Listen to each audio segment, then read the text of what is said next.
Luca, universitario, estudiaba en Bolonia, al norte de Italia. Como no era de allí, vivía solo en una casa alquilada, donde un ruiseñor enjaulado mitigaba su soledad. Estaba enamorado de la hija del alcalde, pero no se conocían. La víspera del 20º cumpleaños de la joven, un bando del alcalde anunció fiesta, con baile, música y otros eventos.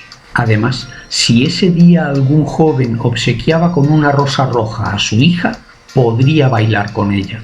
Es un milagro, pensó Luca, podré presentarme y declararle mi amor mientras bailamos. Buscó en las floristerías, pero no encontró la flor. ¡Qué desgraciado soy!, pensó. Sin embargo, no tenía con quién desahogarse, pues a nadie había hablado de su enamoramiento. Entonces miró la jaula del pájaro y decidió soltarlo, ya que sus cantos tampoco le servían de consuelo. Yo sufriré, pero él volará alegre por el campo. Como Luca hablaba en voz alta de su amor, el ruiseñor, que entendía y amaba al estudiante, buscó esa rosa. «Necesito una rosa roja», pedía a cada rosal.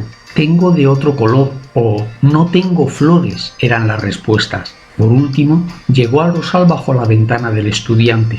«Por supuesto», dijo el rosal, «te daré la rosa en 2 semanas». «No, la necesito mañana». «Estoy roto por el invierno», fue la respuesta. Aunque podría adelantar la flor, pero de una forma terrible. Y ante la insistencia del ruiseñor, prosiguió. «Esta noche, cuando salga la luna, deberás cantar con tu pecho apoyado sobre una espina. Tu calor recompondrá mis vasos y toda tu sangre circulará por ellos. Así florecerá una rosa, roja por tu sangre». Llegó la noche y el ruiseñor, con la espina clavada, empezó a cantar. Luca lo reconoció. «¡Qué feliz es mientras yo sufro!». Para el holocausto la espina llegó al corazón y el canto fue tan sublime que dejó extasiado al estudiante. Enseguida el ruiseñor cayó muerto al suelo. «Se habrá cansado de cantar», pensó Luca, pero se le notaba feliz, y se retiró a descansar. Esa noche floreció una espléndida rosa roja. Al amanecer, Luca abrió la ventana y vio la flor. «¡Qué afortunado soy!». Cortó la flor y la preparó. También él se vistió de fiesta y pensó las palabras que diría durante el baile. Nervioso, apenas almorzó un poco. Camino del ayuntamiento vio a mucha gente. «Mira, el hijo del banquero y el del supermercado con su hijo. ¡Qué zapatos de piel lleva!». Y siguió pensando en el baile. «Le diré que estoy enamoradísimo de ella, pero me preguntará, ¿de qué familia eres? ¿Sois ricos? Y me va a despreciar. No vale la pena intentarlo». Y se dio media vuelta. Ante el portal de su casa tiró la flor al suelo.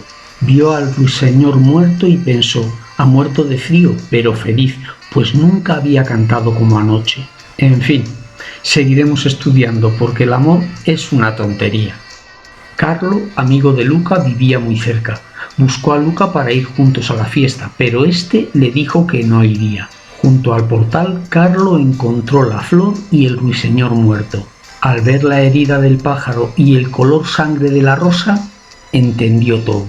Llevó el ruiseñor a su casa para enterrarlo después de la fiesta y se dirigió hacia el ayuntamiento feliz con su rosa en la mano. Marina, la hija del alcalde, se enamoró de Carlo durante el baile. Le pareció guapo, pero sobre todo le atrajo su sencillez y quedaron en seguir viéndose. Cuando regresó a casa, Carlo no encontró al ruiseñor en un paño sobre la mesa donde lo había dejado. Como la ventana estaba abierta, quizás se lo había llevado un gran pájaro. Sin embargo, no había huellas ni desorden.